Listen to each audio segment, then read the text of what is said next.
Aðalatriðið að verða ekki hræddur og paníkerast ekki, því að ef að menn fara of djúpt og fljóta upp og þá fara að busla og brjótast að þá flæði vatn inn í fötin og ryður burtu loftinu sem þar en loftið sem í fötunum það yfirleitt heldur mönnum á floti í svona vatni.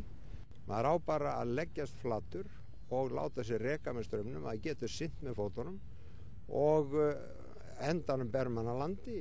Oftast einhver eyri eða einhver nef þar sem að lygnur og þangað á maður að reyna að koma sér í land.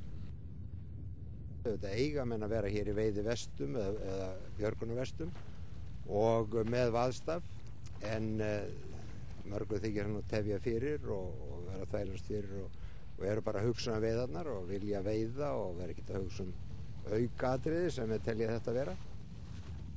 Bara að taka rólega og leggjast undan straumnum.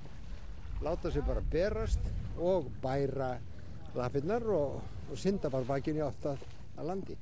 Hins vegar náttúrulega á enginn að fara svona langt út.